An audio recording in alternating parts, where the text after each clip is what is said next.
reverse debt snowball works like this. You take all of the debts that you have, and all of us have some kind of debt, you know, credit cards, lines of credits, personal loans, car loans,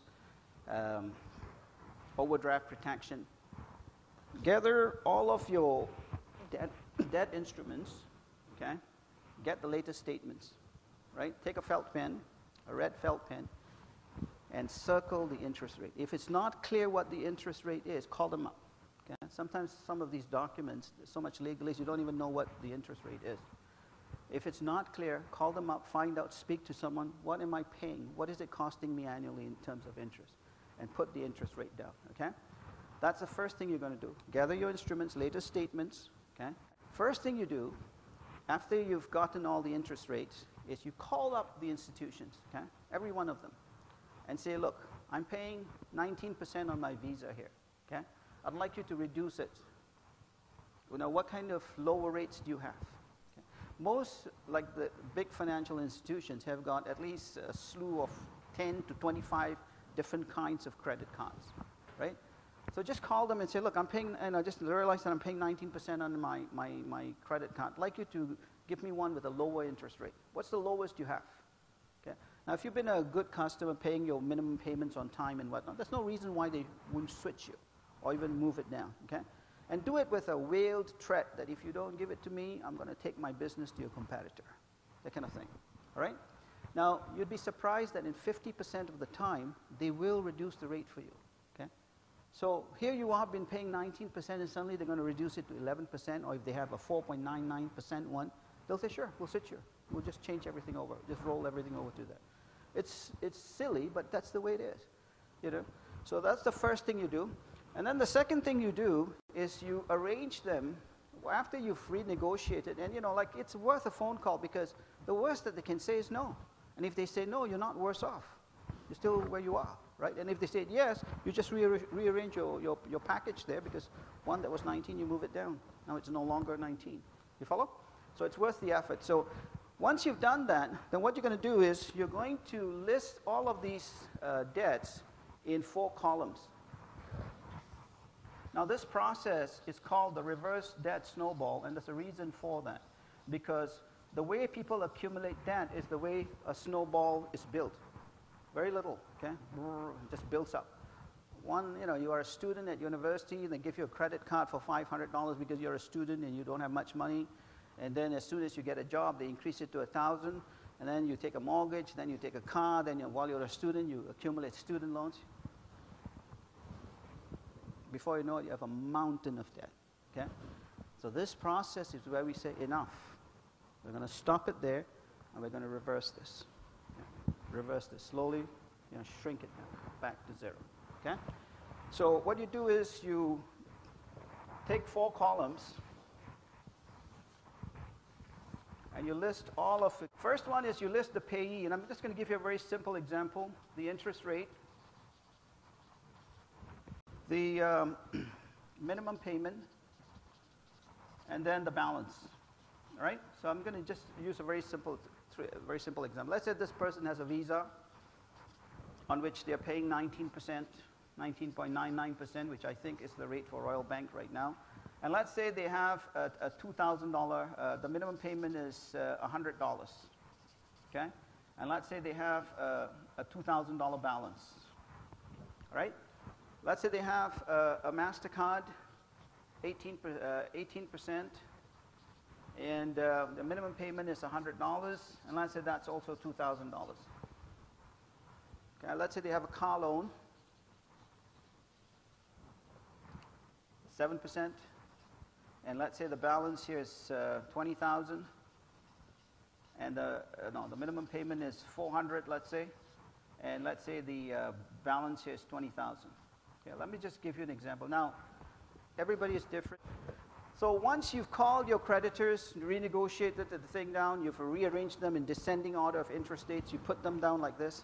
The first condition is this, that you have to double, once you've listed them in descending order of interest rates, okay, you have to take the first minimum payment, the highest minimum payment, and double it. Okay? So in this case, let's say this is 100. you double it to 200. Okay? Right? Now the question is, where am I going to get the $100? You find it. Okay? You find it in your cash flow, right? You know, some things have to go, but you need to come up with it because we are going in a different direction here. Because if you're not committed to this, if you're not serious, it's not going to happen. Okay? So the minimum payment is 100. We're going to double it to 200. Whatever that minimum payment is, double it. Now, the second condition is that this bottom line, the total minimum payments throughout this whole reverse debt snowball process must not and cannot change. Okay? Otherwise, this will not work. So in this case, you've got 2, 3, plus 4. The total minimum payment is 700. Is 700. Okay? And that does not change throughout the process. Okay? So let's begin the process. We've got a balance of 2,000, and we're paying $200 a month in the first minimum payment, right? Roughly, if I owe $2,000, now, sorry, back up a little. First condition was, no, the very first condition is that you freeze all of these balances, okay? That means to say that you cannot add another dollar to any of these, okay? So if these are your debt instruments, if you've got credit card, revolving credit, like credit cards and lines of credit, okay, first thing you do is you take those credit cards and put an elastic around it, open your freezer, and stick it in there. Okay? If it's not in your back pocket, you can't use it. Now, the reason why we do that is because you haven't paid them off yet. So stick it in your freezer, literally, symbolically freeze it. Okay? If you've got checks where you can write ATM cards, cut them up, throw them away, it's very scary to do this because people who live on credit don't know, what am I going to do? I'm going to show you how you're going to. It's you know, you didn't start out with them. Okay? You don't, you know, you will live without them. You know, the world will not come to an end. And believe me, you might think the world would come to an end. It won't. Okay? So if you've got checks, lines of credit, tear them up. Okay? We're not going there, right? We're going to go in a different direction. So that's the first condition. The second condition is this, that you've got to double this.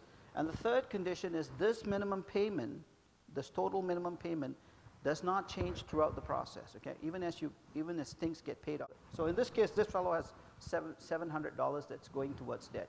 Now, just on that note, okay, the worst that I have seen, where I sat down with someone and we took all of their debt instruments, they were paying $3,300 a month in interest.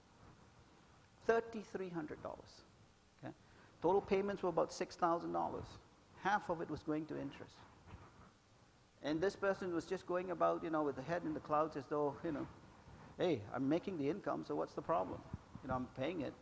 Here's what the problem is. $3,300 is like almost what?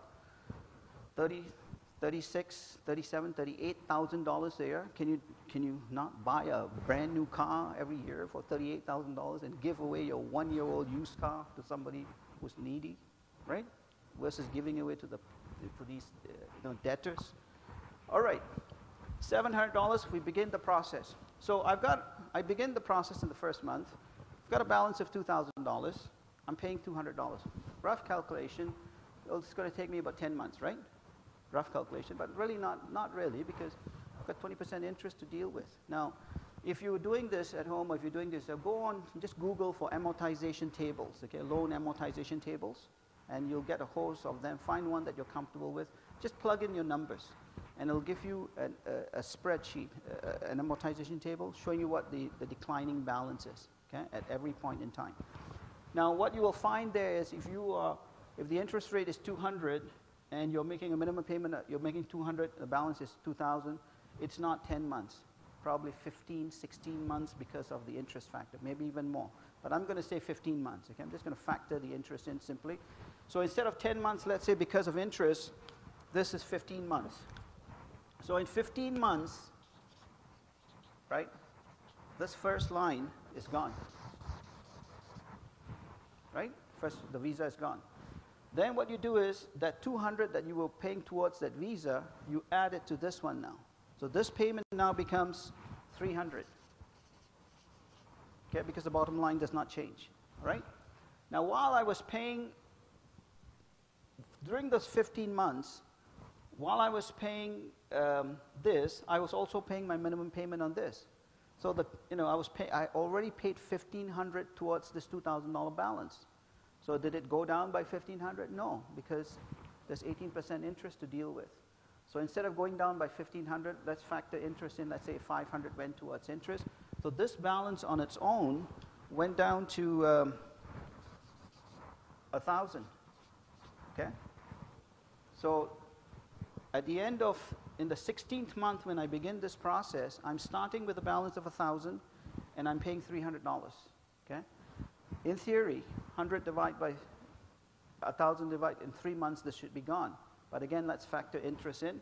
So instead of 3 months, let's say 6 months. Okay? So in 6 months, this is gone.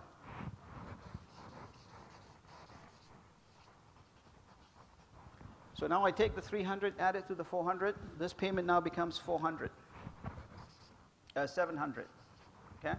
Now during those 21 months, when I was paying these two, I was also making a 400 payment on my car balance, right? So 21, that's 8,400 that I've paid towards my $20,000 balance. So did it go down by 8,400? Not really, because there's interest to factor in. So instead of going down by 8,400, again, roughly, okay, when you do it with an amortization table, you can do it more accurately. So let's say instead of 8,400, let's say it went down by 7,000. So on its own, this came down to 13,000, right? So now I'm paying $700 a month on a $13,000 balance. Now, my computer only goes to like 2 digits, so I have to use this. I was working with an 86-year-old once, client of mine, and she asked me to help her run some errands. So I said, sure, why not? You know, so we went shopping, if you will. So she would, she has a hard time moving around, like mobility. At 86, mobility was a big issue for her.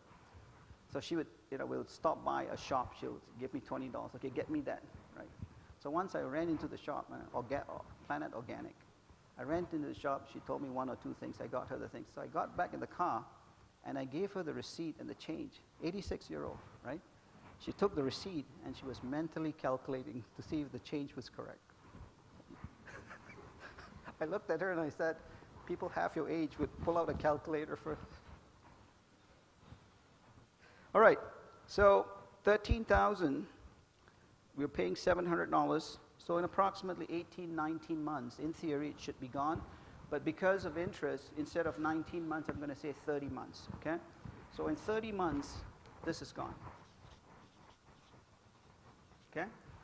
So for this individual, if this is his, in this case, okay, 21 plus 30, 51 months, approximately 4.5 years, okay?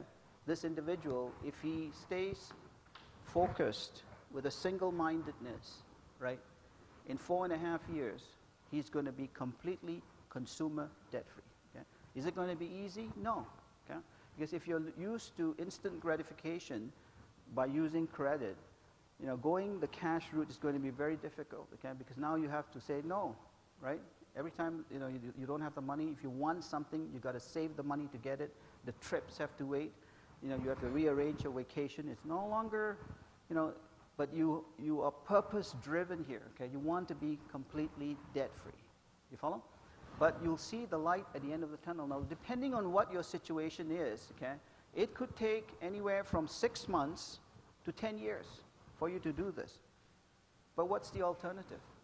If you don't do this, what's going to happen? Remember I said, that gap, chances are it's going to get worse over time, not better. Because people don't, very often, they're hoping all these wrong things don't happen to them. But they do happen, okay? And the needs are going to get worse, not better. So if this individual does not do this, right, 4 years from now, my suspicion is he's going to be in a worse situation, okay? And it's not going to get better, and it's going to carry on throughout your life.